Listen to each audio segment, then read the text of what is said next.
ఉంది. ఎవరే కానీ వాళ్ళ ఇష్టానుసారంగా ఉన్నట్లు ఎక్కడ లేదు. అంతా స్త్రీలు యవనస్తులే ఎక్కువ మంది ఉన్నారనమాట. అట్లా కళ వచ్చింది. అప్పుడు నేను అనుకున్నా, చూడు ఎంత బాగా పెట్టుకునేది అక్క, ఎంత నీట్గా పెట్టుకునేది, పిల్లల్ని కూడా ఎంత భయభక్తులతో పెట్టింది. సో ఎవరి పని వాళ్ళు చేసుకుంటున్నారు చూడు అని నేను అనుకున్నాను. అనుకున్న తర్వాత మళ్ళీ ఆ ఇంట్లో నుంచి బయటకు వచ్చేసినాను.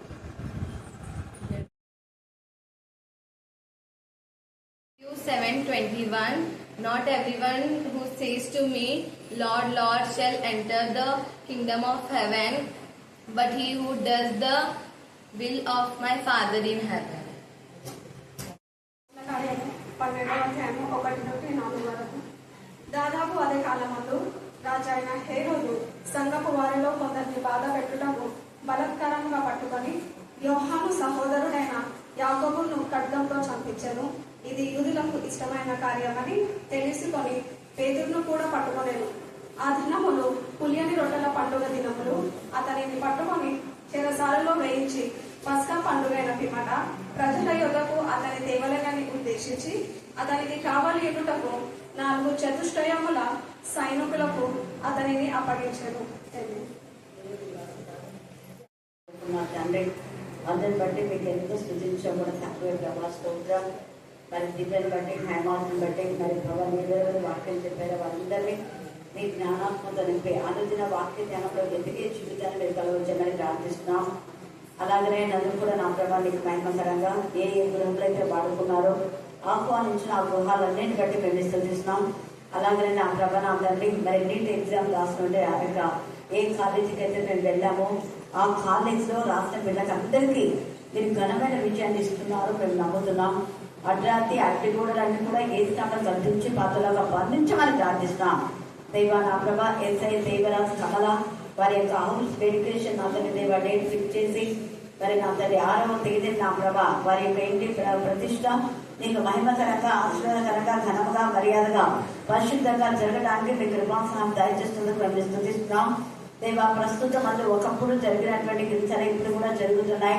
దేవా నా ప్రభా చదువుకున్న లేఖన భాగంలో ఆశ్రయించి విడిచి మా అందరి జీవితాలను మీరు ఫలింప చేయండి. ప్రత్యేకంగా శారోను మీరు జ్ఞాపకం చేసుకుని ఆ బిడ్డ సహవాసంలో ఉండాలని ఆత్మలో ఎదగాలని వీళ్ళు అంటుకట్టుబడి జీవించడం ఎంతో ఆశపడుతున్నది. మరి వారి తల్లికి మీ జ్ఞాన వివేకం దయచే వారి తల్లి ఎందుకు సొంత కూతురు నా ప్రభా మరి నిర్దాక్షిణంగా నా ప్రభా నా తల్లి ఆ విధంగా చేసిన మాకు తెలియదు. మీరు సమస్తము చూస్తున్న దేవుడు తల్లిలో పొరపాటుల్లో కూతుర్లో పొరపాటుల్లో దేవా వారి పొరపాటు మీరు సరి చేయమని ప్రార్థిస్తున్నాం. దేవా ఒకరినొకరు అర్థం చేసుకునే జ్ఞానం కలుగచేయమని ప్రార్థిస్తున్నాం. దేవా నిశ్చితమైతే ఆవిడ తల్లికి పైన ఏమాత్రం ఆధారపడక తను కష్టపడి నా ప్రభా పని చేసుకొని బ్రతికే జీవితం దయచేయండి.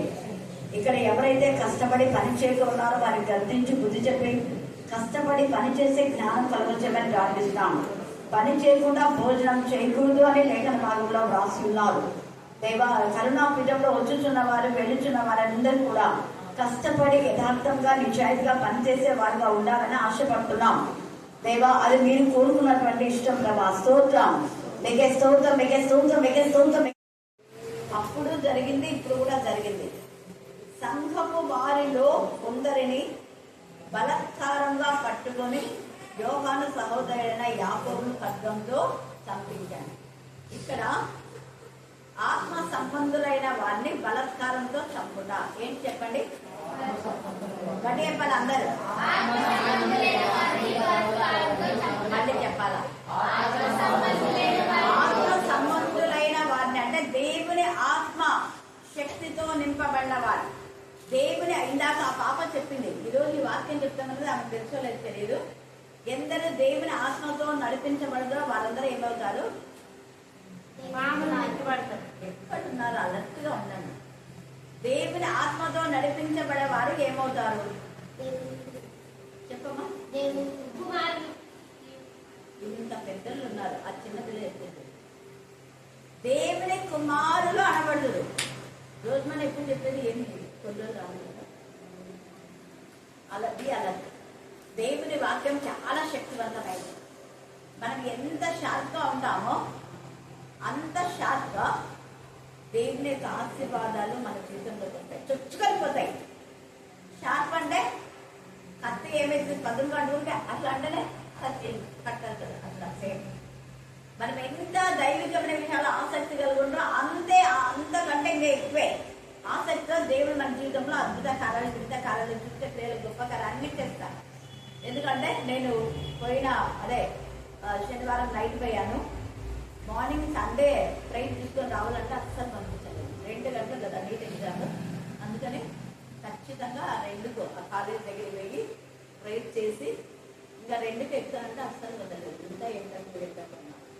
ఆ నైట్ ఏమైపోయిందంటే మళ్ళీ వెళ్తాం ఇమే తాత బంగారాలు కాల్ చేస్తుంది, మా ఇంటికి ఖచ్చితంగా రావాలి, స్టేటస్ అక్కడ రావాలి అంటే మళ్ళీ నిన్న నైట్ వాళ్ళు ట్రైన్ వాళ్ళ ఇంటి వాటి ఉంటుంది. ఎందుకు నేను చెప్తున్నా అంటే ఆ చూసిన వెంటనే ఎంత శాంత ఆ పాప అక్క ఆమె మళ్ళీ చర్చిలో ఉంది, 20 రోజులంతా చర్చిలో ఉండి వచ్చినారు నైట్. మళ్ళీ వెంటనే ఎంత ఆసక్తి చూడండి. దేవుని పట్ల ఆసక్తి కల వాళ్ళని దేవుడు మనుగా ఆశీర్వదిస్తాడు. నేను పోయినసారి పోయినప్పుడు వారి ఎంత ప్రేర్ చేసిన దేవుడు అద్భుతంగా ప్రమోషన్ ఇచ్చి వాళ్ళ హస్బెండ్ వేరే ఊరికి చెప్పింది, అక్క మీరు అప్పుడు వచ్చారు కదా అందుకే మీ మీద మాకు అంత కాన్ఫిడెన్స్ ఉంది. తన పెళ్లి ముందు వరకు ఎప్పుడు మా ఫ్యామిలీతో కలుసుకోవాలి. వెళ్ళే తాత వాళ్ళ పెద్ద కొడుకు జానన్న అంటారు, చాలా ఆత్మీయుడు, డాక్టర్స్ ఎవరు పనికిరాను అన్నం మెడిసిన్ ఇస్తా అంటే అంతే రోగం. మా ఇంటి డాక్టర్ ఒక రాత్రులుగా చెప్పాలంటే నేను ఏ డాక్టర్ దగ్గర హల్లెలూయా హల్లెలూయా అంత ఆసక్తి ఆ పాపకు. అందుకే వెంటనే జరిగింది. చాలా మంది సీనియర్స్ ఉన్నారంట. ఆ పాప చెప్తా ఉంది, సాక్ష్యం కూడా చెప్పింది. దాన్ని నేను వాట్సాప్ లో పెట్టా. కళలో అక్క మీరు నా కళలో వచ్చారు ఈ మధ్య, ఎందుకు అందరికి కళ చెప్తున్నా ఏమీ తెలియదు, దేవునికే తెలియాలి. ఎక్కడికో నేను దారి తెలియని విధానంలో ఏంటి నేను ఇలా నడుస్తున్నాను అనుకుంటున్నా, కానీ ఇది అక్క వాళ్ళ ఇల్లు కదా, నేను లోపలికి వెళ్ళాలి. అది లోపలికి వెళ్ళినప్పుడు చాలా మంది యూత్ ఉన్నారు, యంగ్స్టర్స్ ఆడపిల్లలు ఉన్నారు, ఎంత పరిశుద్ధంగా ఉన్నారు వీళ్ళు అని తను అంటుందంట. దాంతో పాటు ఎవరో 2 ఉన్నారు, వాళ్ళతో చెప్తుందంట, చూడు ఎంత సిస్టమేటిక్ గా ఉంది, అది ఇల్లు, అది చర్చ్, అది ఏదో నాకు తెలియదు అక్క అని నాన్న 7 రోజుల ఎంత శాస్త్రం వాళ్ళ యొక్క వస్త్రధారణ కానివ్వండి, హెయిర్ స్టైల్ కానివ్వండి అన్ని వివరించి దాన్ని చెప్పింది. తన సాక్ష్యం దాంట్లో ఉంచుతాను. తర్వాత ఇంకోటి ఏదో భోజనాల విషయంలో ఎంత ప్రసిద్ధిగా ఉంది, ఇది అక్క వాళ్ళ ఇల్లైనందుగా ఏదో చర్చ ఇది అంటే అప్పుడే మెలుకుంటున్నాను. హల్లెలూయా హల్లెలూయా. అవునమ్మా, అది గుళ్ళు కాదు, చర్చ అన్నాను. సంఘమును దేవుడు ఏర్పాటు చేశారు, బట్ చర్చ అని నేను మెన్షన్ చేయలేదు. మినిస్ట్రీ దేవుని యొక్క పరిచయం అంతే. ఇంటింట అప్పుడు జరిగింది, ఇప్పుడు మళ్ళా జరుగుతున్నాయి. ఇక్కడ ఇంటింట సంఘాలలో అప్పుడు ఇంకా సంఘాలు స్థాపించబడ్డ, అందుకని నేను ఈ పదం యూజ్ చేసిన. సంఘ పరిచర్యలో ఇళ్లలో సంఘ పరిచర్య జరుగుతున్నప్పుడు వీళ్ళకి నచ్చట్లే. సమాజ మందిరంలోకి వీళ్ళు వెళ్ళరు. ఎందుకు సమాజ మందిరంలోకి వెళ్ళాలంటే సమాజ మందిరంలో అంతా వీళ్ళు వాక్యం చెప్పేటప్పుడంతా యేసుప్రభువులు ఎన్నిసార్లు అవమానపరిచినా మళ్ళీ సమాజ మందిరంలోకి వెళ్ళి వేసే వాక్యం చెప్పారు. తర్వాత వీళ్ళు కూడా ఎన్నిసార్లు పేదలు అవమానపరిస్తే, మీరు అవమానపరిచిన పేదలు సమాజ మందిరం పోయి వాక్యం చెప్తున్నాడు, అప్పో పేదలు పోయి తీసుకురాపో, మనం వేసాం కదా తెలుసాల్లో 5 వేసినాం, వాడు నేర్చుకొని రాపో, మన కథ వేద్దామన్నారు, వాడే అడుగున్నాడు, వాడు పోయి వాక్యం చెప్తున్నాడు అన్నారు. హల్లెలూయా హల్లెలూయా. వాళ్ళకంతా రివీల్ చేస్తున్నారు, అవునా వాక్యం చెప్తున్నారా ఏంటి ఇలాగా అక్కడ ఉన్నటువంటి ఆ జైలనే మారిపోయినాడు. పో జైలను మారడం కాదు, వాళ్ళ గాయాలను కట్టి ఎంత బాగా రాస్తున్నారు కదా అక్కడ లేఖన భాగం. నాకైతే ఎన్నిసార్లు చదవాలంటే అన్నిసార్లు చదువుతుంది. వాళ్ళ గాయాలను కట్టి మళ్ళా ఇంటికి తీసుకొని వచ్చి వాళ్ళకి భోజనం పెట్టి, చూడండి ఎంత ఇదిగా గాయాలను కట్టాడు, భోజనం పెట్టాడు, వాళ్ళ ఇంటి వారందరితో పాటు రక్షణ పొందాడు. హల్లెలూయా హల్లెలూయా. ఎలాంటి పరిస్థితులు అంటే ఆయనను నేరారోపణ చేసి ఆయనను బంధించి సంఖ్యలతో బిగించి భయంకరమైన పరిస్థితుల్లో కూడా వాళ్ళు ఏమాత్రం కూడా దిగులు చెందలేదు. మనం చక్కగా చెప్పింది, వాళ్ళు ఎంతగా దేవుడిస్తుంది. మనం చిన్న చిన్న బాధలతో నేడుస్తుంటాం, ఒక చిన్నదానికే ఏడుపులుగా ఊరుకుగానే గాపేకలు ఊరుకుగానే ఏడుపులు. ఇక్కడ వాళ్ళని చూసి మనం నేర్చుకోవాలి. ఈ సిచ్యువేషన్ ఏంటంటే 12వ అధ్యాయంలో దాదాపు అదే కాలం ఉందంటే, ఏ కాలం ముందు స్టెఫెన్ చంపబడిన కాలంలో పేతురు చెరసాల్లో వేయబడి మరి పేతురును అద్భుత రీతిగా దేవుడు వాడుతున్నటువంటి ఆ విధానంలో మనం ఇక్కడ చూస్తున్నాం. తర్వాత బర్నబా కూడా దేవునికి భయపడి లోబడి వాళ్ళందరినీ కూడా ఎంతగా వాళ్ళకంతా సపోర్ట్ గా నిలబడినాడు బర్నబా. అందుకే అంత్యొకయలో అనేకులు క్రైస్తవులు అనబడరు అని మనం పోయిన వారం చూసుకున్నాం. ఇక్కడ అదే దినములలో ఒక ప్రవక్త వచ్చి, అగబు అనే ఒక ప్రవక్త వచ్చి ఏమని చెప్పాడంటే చెప్పండి, ఆత్మ ద్వారా 28 వచ్చిన 11వ అధ్యాయం 28 చదవండి. వారిలో అంటే చాలా మంది ఉన్నారు ప్రవచించే వాళ్ళు. అప్పట్లో పరిశుద్ధాత్మతో శక్తితో నింపబడిన వాళ్ళు ఆత్మ ద్వారా ప్రవచించారు, కానీ తప్పుడు ప్రవచనాలు కాదు. మనుషులను చూసి ప్రవచించే ప్రవచనాలు కాదు. డబ్బులు ఇస్తే ఒక ప్రవచనం, డబ్బులు ఇవ్వకుండా ఒక ప్రవచనం కాదు. వాళ్ళు మన వాళ్ళైనా మనకు ₹1,00,00,000 ఇచ్చినా కూడా నీ బుద్ధి సరిగా లేదని చెప్పగలిగిన ప్రవక్తలే నిజమైన ప్రవక్త. నువ్వు ఇచ్చిన 20,000, 10,000, 50,000 మళ్ళీ తిరిగి నువ్వే తీసుకొని ముఖాన్ని పడేస్తావు. కానీ యేసయ్య నిజంగా ఎంత ఇదిగా దేవుని మహిమపరిచినాడు. ఒకరు మెప్పు కోరి చెప్పలేదు, ముఖాన్నే గర్వించినాడు. మీరంతా సున్నం కొట్టిన సమాధులు. పౌలు కూడా 13వ అధ్యాయంలో మళ్ళీ మనకు వస్తామప్పుడు ముఖాన్నే గర్వించారు. పేతురు కూడా ముఖాన్నే 8వ అధ్యాయం. ఇక్కడ అలాంటి సమయంలో అగబు అనే ఒక ప్రవక్త ఏమని చెప్తున్నా అంట, నిలవబడి ప్రవచనం ఎలా ఇస్తున్నాడో నిలవబడి కూర్చొని ప్రవచించిన వాళ్ళు ఎవరు? ఇక్కడ నిలవబడి ప్రవచనం చెప్పాడు. మరి కూర్చొని ప్రవచించిన వాళ్ళు ఎవరు? ఎంత సింపుల్ చెప్తున్నాడు. దెబోరాను ప్రవక్తని సరళ వృక్షం కింద కూర్చొని న్యాయపత్రులు మీరు బైబిల్ సరిగా చదవటంలా, చదివితే వెంటనే ఆన్సర్ వచ్చేది. సరళ వృక్షం కింద న్యాయపత్రులు 4 మీరు చదవండి. లక్కీదోజుకు భార్య అయినటువంటి దెబోరా అను ఆమె ప్రవక్తింది. ఆమె సరళ వృక్షం కింద కూర్చొని ప్రవచిస్తున్న, ఆమె కూర్చొని చెప్పే ప్రవచనాలు. ప్రవచనము కూర్చొని చెప్పొచ్చు, నిలబడి చెప్పొచ్చు, అలా నడుస్తుంటూ కూడా చెప్పొచ్చు. యెషయా నడుస్తుంటేనే ప్రవచించుకుంటూ వెళ్ళాడు వీధులలో. ఇదిగో మీ బతుకంతా ఇలాగ అయిపోతుంది, అందుకనే దేవుడు నాకు చెప్పలేసుకోకుండా ఆ నారం పట్ట ఒకటి లేదు, గోనె పట్ట మాత్రం ఉంది, అది కూడా తీసేయమన్నాడు. తీసేసి అంటే మీ బతుకులు రేపు ఇలాగ అయిపోతాయి, చూడండి నేను వీధిలో వెంట ప్రవర్తిస్తున్నాను. ఎంతగా నేను దేవుని యొక్క ప్రవక్త అయిన దేవుని యొక్క ఆత్మతో శక్తితో నింపబడి నేను యూదులను రోషం గల దేవుని యొక్క కుమారుడు, నేను రాజుగా ఉండాలి. కానీ రాజుగా ఉండవలసిన నేను సిగ్గు విడిచి మీకోసమే మీకు సిగ్గు రావాలని మీరు వీధిలో వెంట నేను నడుస్తుంది. మీకు బుద్ధి రావటం లేదు. మీ బ్రతుకులంతా ఇలాగే నీచంగా తయారవుతాయని నన్ను చూసి నేర్చుకోండి అని చెప్పాడు దేవుడు. ఒక ప్రవక్త, ఒక రాజు కనీసం గోనెపట్ట కూడా లేకుండా, గోనెపట్ట ఉంది, చెప్పులు ఉన్నాయి అంతే, అది విషయం పెట్టుకున్నామన్నా. నువ్వు బట్టలు వేసుకోకూడదు, చాలా సంవత్సరాలుగా గోనెపట్ట చెప్పులు వేసుకొని ప్రవేశిస్తావు, వద్దు, గోనెపట్ట వద్దు. తర్వాత అదే చెప్పులు కూడా వద్దు, దిగంబరమే ప్రవేశిస్తావు. వాళ్ళ భక్తులు దిగంబరత్వంతో చేసి ప్రతిదీ ప్రాక్టికల్ గా దేవుడు ప్రవక్తల ద్వారా చూపించాడు. ప్రవక్త అంటే ముళ్ళ పరుపు మీద పడుకునేవాడు కాదు. ప్రవక్తలు అంటే ముళ్ళలో నడిచేవాడు. ముళ్ళ పరుపులు కూడా ఉన్నాయి, అందుకనే గాజు పెంకుల మీద నడిచాడు. ఎవరు? గాజు పెంకుల మీద నడిచినాడు. ఎవరు? యేసయ్యా ఏం చేయాలి నేను? దావీదు గుహలో ఉన్నప్పుడు గాజు పెంకుల మీద కదా ఆ ఎముకలు, గాజులు అన్నీ ఉన్నాయి అలా. ఎముకల యొక్క అవి షార్ప్గా ఉంటాయి. ఎంత ఇదిగా ఆయన అరణ్యంలో అడవుల్లో ఏలాగంటే ఇలాగా నడిచాడు. ఆ ఎముకలు గాజులు పెంకుల కంటే షార్ప్గా ఉంటాయి. ముక్కలు ముక్కలు చేసి సింహాలు పడేసింటాయి. దాండ్ల మీద నడుచుకుంటే గుహలో దాగి దేవునికి మనపెట్టాలి.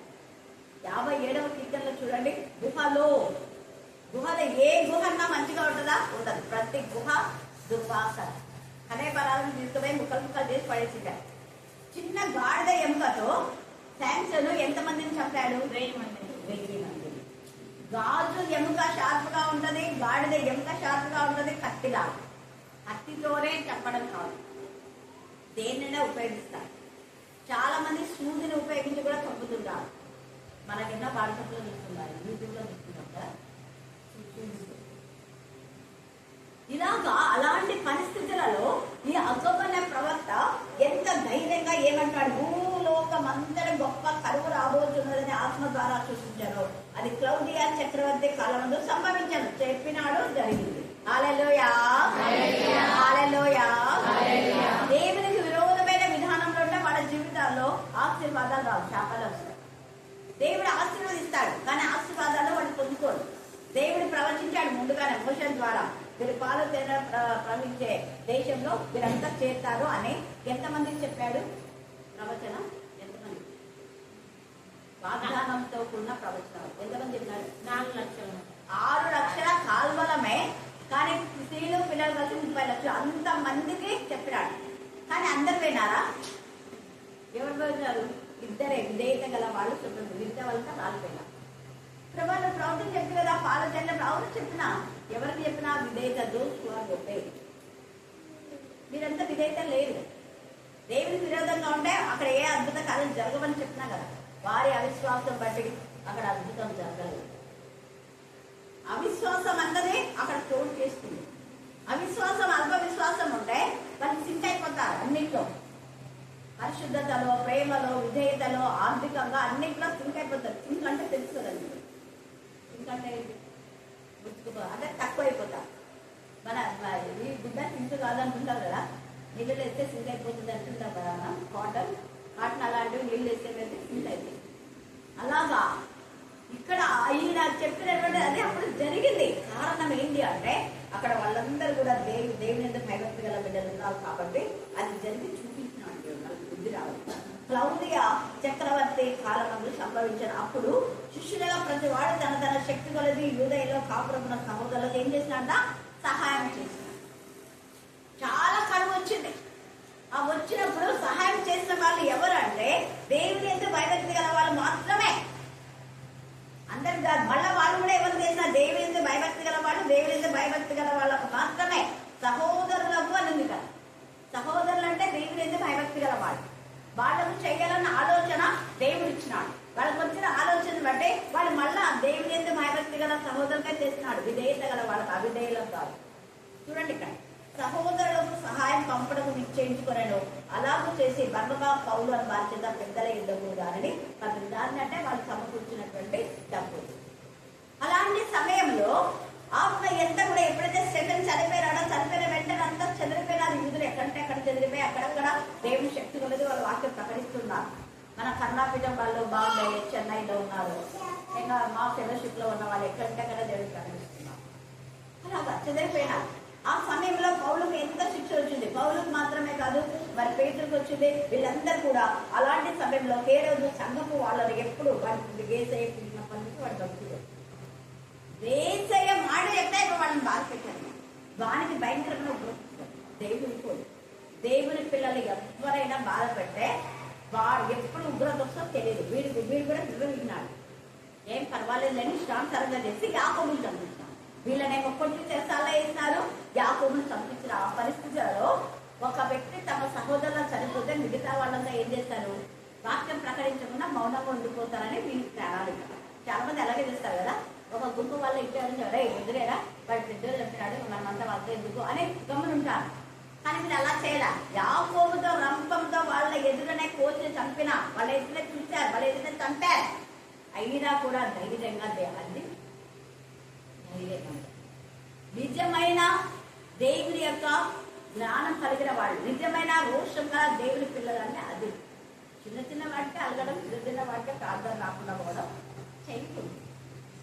యాకోబు చంపబడినా కూడా చూడండి, యాకోబును ఖడ్గంతో చంపించను యోహాను సహోదరుడు అని రాయబడింది ఇక్కడ. Thank God.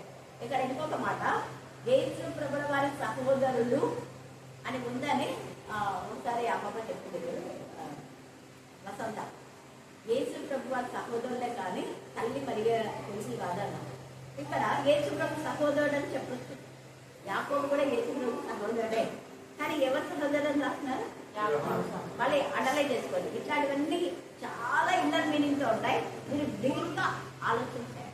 ఎవరు చెప్తే వాళ్ళు వినింది అదే అనుకోకూడదు. అసలు సెంట్రల్ గిన్నె చెప్తే వాళ్ళు ఎంత కోపడతారు, ఎంత గొడవ పడతారు. ఎక్కడ నుంచి చూపేయండి. తల్లి మరియా యేసు పుట్టినట్లు యేసు ప్రభు సొంత అన్నదమ్ములే. బట్ యోసేపుకు తల్లి మరియకు పుట్టిన వాళ్ళు కాదు, వాళ్ళు కజిన్స్ వాళ్ళు. తల్లి మరి ఎంతమందో ఉన్నారు. అంటే తల్లి మరియ ఒకటే, అలాంటి మరియ చాలా మంది ఉన్నారు. ఇక్కడ మార్పు మారు పేరు గల తల్లి మరియ ఇంటికి వచ్చాడు అంటుంది. మార్పు తల్లి మరియ అంటే వచ్చాడు, రోజనే చిన్నది అక్కడ ఉంది. ఇవన్నీ దీంట్లో చాలా మెసేజ్లు ఉన్నాయి. అలాగే యాకోబు వాళ్ళైతే చంపబడినా కూడా ఇది యూదులకు ఏమంటే ఇష్టమైన కార్యం. మన ధ్యానాంశం అదే. యూదులకు ఇష్టం ఏంటంటే యేసు ప్రభుల వారి యొక్క శిష్యులను, యేసు ప్రభుల అంటే క్రైస్తవులను ఇష్టంగా బలత్కారం చేసి చంపడం. యూదుల యొక్క ముఖ్యమైన ఇష్టం ఏంటి చెప్పండి? దేవుని బిడ్డలను చంపడం. యూదుల యొక్క ఇష్టం ఏంటి చెప్పండి? మళ్ళీ ఇవ్వాలి. దేవునికి ఇష్టమైన వాళ్ళందరినీ చంపడం. అపవాదికి ఇష్టమైన వాళ్ళని చంపరు. దేవునికి ఇష్టమైన వాళ్ళని వాళ్ళు చంపుతున్నారు అంటే మరి వాళ్ళు ఎలాంటి వాళ్ళు? ఎప్పుడే కానీ మనం రెండు విధాల్లో మనం ఆలోచించాలి. ఒకవైపే నాణ్యంకు చూసి బొమ్మ బొమ్మ రెండు చూడాలి. ఇద్దరి వైపుల నుంచి వినాలి. అందుకని ఒకవైపు నుంచి అది ఇట్లా ఇది ఇట్లా షారోన్ ఇట్లా అని కనుక్కోవడం గుర్తుకోవడం కాదు. రెండు వైపుల నుంచి వినాలి. అవునా కదా? అవునా? మరి తల్లి నుంచి ఏమొస్తుంది, కూతురు నుంచి ఏమొస్తుంది, భర్త నుంచి ఏమొస్తుంది, భార్య నుంచి ఏమొస్తుంది, ఇది వైపుగా వినాలి. ఒక్కవైపే విని మనం ఎప్పుడు జోయించి చేయకూడదు. ఇక్కడ ఎంత ఇదిగా అలాంటి పరిస్థితుల్లో దేవుడు ఎంతగా వీళ్ళని వాడుకున్నాడు. తర్వాత చూడండి, అప్పుడు పేతురును కూడా పట్టుకున్నారు అంటే మేము ఆలోచిస్తారు. చెప్పండి ఒక్కసారి. యాకోబును ఖడ్గంతో చంపారు. చంపినా కూడా పేతురు వాక్యం చెప్తున్నాడు. వాక్యం చెప్తున్నా పేతురు పట్టుకున్నారు. పట్టుకుంటే ఏమంటారు చెప్పండి? త్వరగా చెప్పాలి. ఇంత చుట్టుకొస్తే యాకోబును రంపంతో చంపారు. చంపిన ఆ పరిస్థితిలో ఈరోజు చంపినారు యాకోబును. మరుసటిరోజే పేతురు వాక్యం చెప్తున్నాను. అలా వాక్యం చెప్పి ఆయనను పట్టుకున్నారు. పట్టుకున్నారంటే ఏంటి ఆలోచన? అది కబర్కి వచ్చిన ఆలోచన ఇక్కడ ఎవరు కాదు. ఒక వ్యక్తిని చంపారంటే విలువ చంపారంటే కదా. ఆ కుటుంబం పైన ఒకరి గ్రడ్జ్ ఉందంటే ఒకరిని పట్టుకున్నాడంటే మిమ్మల్ని చంపుతాడనే కదా. అట్లా చాలా మంది వయసు రాసేటువంటి వాళ్ళు ఉన్నారు. పేతురు చంపుతాడని తెలిసి కూడా ఏం బాధపడలేదు. పేతురు తనకి ఎదుటనే యాకోబు చనిపోయాడు. యేసుప్రభుకి ఇష్టమైన వాడు, తనకి ఇష్టమైన అంతా కలిసి పరిచయం చేశారు. యేసయ్యతో ముఖ్యంగా క్లోజ్ గా ఉన్నవాడు యోహాను, యాకోబు, పేతురు. స్టెఫెన్ అంటే కొంచెం, కానీ ఇక్కడ సొంత సంతపడి యేసయ్యతో పాటు ఉన్నటువంటి యాకోబు చంపబడినాడు. ఎంత బాధగా ఉంటుంది. పేతురును పట్టుకున్నారు. అందరు శిష్యులంతా ఏం చేసిందో తెలిసిన వాళ్ళంతా పేతురు చంపుతారని ఎంత గగ్గోలైపోతుంది ఆ ప్రాంతం అంతా. వాళ్ళ బంధువులకు అందరూ కూడా ఎంతగా ఉన్నాయి. మెయిననే మిగులుతారా చంపుతారు. ఎందుకంటే యాకోబు కంటే కూడా యాకోబు ఒకటే విధానంలో గర్దిస్తాడు, పేతురు ఇంకా ఎక్కువ. యాకోబు పత్రిక మీరు చదివితే తెలుస్తారు. ఎందుకంటే నానాక మాట్లాడినారు యాకోబు నాలుక. అందుకని నాలుక గురించి రాస్తాడు యాకోబు కదా. యాకోబు మీద సాధన చెప్పినాడు. ఏ రోజు రాజా నేను ఇలాగన్నాడు యాకోబు, అలా అన్నాడు, గుంటనక్క అన్నాడు అంటే యేసుప్రభే అన్నాడు గుంటనక్క అంటాడు యాకోబు. నాకు తెలిసి గుంటనక్క అవును నేననేది ఏమి యేసుప్రభే అన్నాడు. ఆ నక్కతో చెప్పుకోండి, మేము 2 రోజులు ఉంటాం 3 రోజులు ఉంటాం, వాక్యం చెప్పుతాము పోండి. ఆ నక్కతో చెప్పుకోండి. మీరు ఇక్కడ వాక్యం చెప్పకూడదు, ఇక్కడ నుంచి వెళ్ళిపోయింటే నువ్వెవడు చెప్పడానికి? మేము ఈ రోజు ఉంటాం, రేపు ఉంటాం, 3 రోజులు మా ప్రోగ్రామ్స్ ఉంది ఇలా చెప్తాం. ఆ నక్కతో చెప్పని గేసేనన్నాడు. నేను ఇప్పుడు అంటున్నా ఆ గుండె నక్కతో చెప్పుకోండి. నేను చెప్పేది చెప్తావా? చంపుదావా? చంపేస్తావు. దేనికి భయపడాలి? అలాంటి సమయంలో పేతురును పట్టుకున్నారు. ఆ దినము పులియని రొట్టెల పండుగ. యేసయ్య కూడా ఎప్పుడు చెప్పింది పులియని రొట్టెల పండుగ అంటే అసలు ఎందుకు ఆచరించాలి? శుద్ధ హృదయంతో ఆచరించాలి. వీళ్ళ భక్తులంతా అశుద్ధం. పరిశుద్ధంగా పులియని రొట్టెల ఆచారం చేయాలి యూదులు చేయవచ్చునే చేయకుండా చేయకూడదు చేస్తున్నారు. పరిశుద్ధంగా దేవుని ఆచరించడం మేము దేవునికి ఇష్టమైతే చెప్తున్నాం. వీళ్ళు చేస్తే దేవునికి ఇష్టమే. దేవుడు ఒక్కడే ఉన్నాడు. మన వాళ్ళు కూడా ఎప్పుడు అంటుంటారు దేవుడు ఒక్కడే, దేవుడి దగ్గరికే రావాలా, దేవుడిని ప్రాణం చేయాలా, వేరే వాళ్ళు ఎవరు ప్రాణం చేయకూడదు, వేరే వాళ్ళ పేట ఎత్తకూడదు. ఉందా వాక్యంలో? దేవుడి చేత పంపబడ్డా అంటే దేవుడు వాళ్ళని ప్రతినిధులు. వాళ్ళ పేరు చెప్తే మీకేంటి రోగం? పేతురు పేరు చెప్తే రోగమే. పౌలు పేరు పేతురు కాదు, ఎవరు కాదు, దేవుడు ఒక్కడే, దేవుడి దగ్గరికే రావాలా, దేవుడికే ప్రార్థన చేయాలా. ఎవరో ఒకరు చెప్పారు. అప్పుడు నేను మళ్ళీ వెంటనే కాల్ చేసి చెప్పాను. షాక్ అయినాను. ఒక పెద్ద పాస్టర్ హల్లెలూయా హల్లెలూయా హల్లెలూయా హల్లెలూయా హల్లెలూయా. వాక్యంలో ఊక చెప్పలేదు. ఒక్కరికి ఒకటి ప్రార్థన చేసుకోవడం ఉందా లేదా? ఉంది. మళ్ళీ నేను చెప్తాను, ఎవరి దగ్గర పోతుంది? దేవుడి దగ్గరికి రండి. మీకు దేవుడు అంటే భయం లేదా? విశ్వాసం లేదా? విశ్వాసం ఉంటే వాళ్ళ దగ్గరికి వెళ్ళిపోతారు, ఏమి దగ్గరికి పోవద్దని వాక్యంలో ఉందా? లేదు కదా. ఏసైనా వంటంగా చేయకుండా ముగ్గురు పెట్టుకొని ప్రాణం చేస్తున్నారు. ఆయన ఎప్పుడు కూడా కలర్స్ చేశారనే దేవుడికి ఇష్టం. అలాగని వంటలతో చేయాలి. ఒంటరిగా నువ్వు చెయ్యి. వంటలతో చేయాలి, కలిసి చేయాలి, సంఘంతో చేయాలి.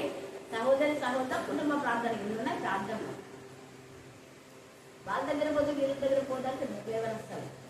మీ భక్తు సరిగా ఉంటే అన్నవమ్మ. చూడండి, ఇక్కడ అప్పులేని రెట్టల పండుగ అంటే పరిశుద్ధంగా ఆచరించాలి. వీళ్ళ భక్తులంతా హృదయంలో ఏసైని ఎక్కడ ప్రకటిస్తున్నా వాళ్ళ పట్టుకొని చంపడం. ఏసైని ఎవరు ప్రకటిస్తున్నా వాళ్ళ భక్తులు. ఏసై అంటే అయిపోయి ఏసై పేరే తగ్గు. చూడండి ఎంత నీచంగా వీళ్ళు ఆ పట్టుకుని చెరసాల్లో వేయించి పస్కా పండుగ అయిన పిమ్మటంట వేసేదాన్ని. అంటే పస్కా పండుగ చేస్తే అందరు చూస్తారు, మనకు తప్పంతా బయట పడుతుంది. సీక్రెట్ గా చేద్దాం. పస్కా పండుగ అయిపోయిన సీక్రెట్ గా ఇదంతా. చాలా మంది పస్కా పండుగ అయిపోయిన తర్వాత చర్చ అంతా అయిపోయిన తర్వాత అందరూ వెళ్ళిపోతారు కదా. అందరూ వెళ్ళిపోయినప్పుడు ఒక్కని పట్టుకొని మాట్లాడతాను. ఎంత నీచులు, ఎంత కిరికోలు కదా. నేను అదే అంట, ఎంత కిరికి వాళ్ళు మీరు అసలు. మగవాళ్ళు అయ్యింది ఆడవాళ్ళతో మాట్లాడితే ఎవరు లేనప్పుడు మాట్లాడడానికి వస్తారు. ఎంత కిరికోలు మీరు అసలు. సంఘంలో పరిచయం చేయడానికి అప్పులే కాదు అనిపి ధైర్యం ఉండాలి. ధైర్యంతో మాట్లాడాలి. నేను అదే అంట, నేను సంఘంలో అందరూ ఎదుట మాట్లాడిన మీరు మాట్లాడచ్చు కదా. మాట్లాడు. ఎందుకు? గుండె ధైర్యం లేదు. వాళ్ళంతా కుట్టుకోండి. లూసిఫర్ ధైర్యంగా తండ్రి అయిన దేవా, నేను కూడా నిజం చేయబడినాను కదా, నీ సింహాసనం పక్కన నేను కూడా వేసుకున్న ధైర్యంగా చెప్పొచ్చు కదా. చెప్పాలా? లోపల పెంచుకుంటాను. లోపల పెంచుకొని అందరినీ పాపం చేసేలా చేసింది. పండుగైన పిమ్మట ప్రజల యుద్ధకు అతని చేయవలనని ఉద్దేశించి అతని కావలి ఉండుటకు 4 చతుష్టయముల సైనికులకు అతన్ని 4 చతుష్టయం అంటే నలుగురు ఉంటాము. 4 చతుష్టయం అంటే ఎంతమంది చెప్పాలి? 4 16 వీరంతా చదివినారా? చదువురాని మోటర్లో 4 ఎంత? 16 4 16 అవునా కదా. మరి 16 మందికి ఏమేలకు అప్పగించారు. బందిపోటు దొంగలు లాంటి వాళ్ళ ఉంటారు, కుడుకోళ్ళ ఉంటారు.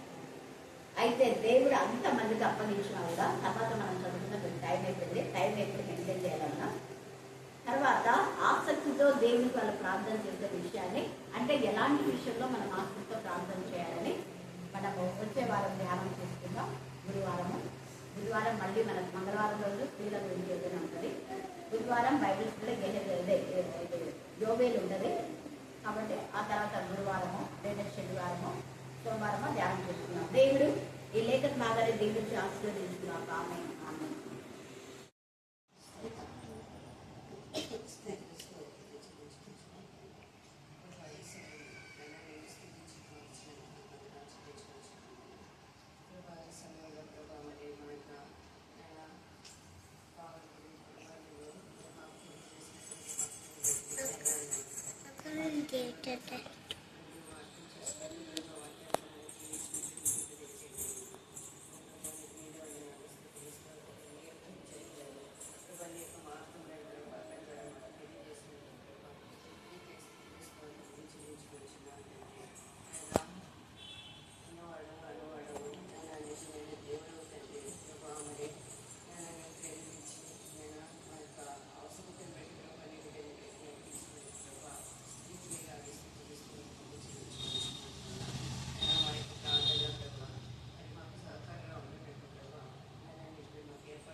మీకు వందాలు సదులు స్తోత్రం చెల్లించుకోవచ్చు. మీరు చేసిన దైవ పుస్తకాలను బట్టి ముఖ్యంగా దేవాన్ని మీ కుమారుడి విషయంలో దేవ ప్రథమ ఫలం మీ జ్ఞానాత్మకత మీరు బ్రైట్ ఫ్యూచర్ మీకు ఎంతో చదువు చదివాడు సాటర్డే సాయంత్రం అన్న చేసిన సంఘంలో మీకు మనవకరంగా వాడుకున్నందుకు నేను విశ్వసిస్తున్నాను. ప్రత్యేకంగా కాక ప్రతి ప్రార్థన విన్నపం మీ చేతిలో పెడుతున్నాను.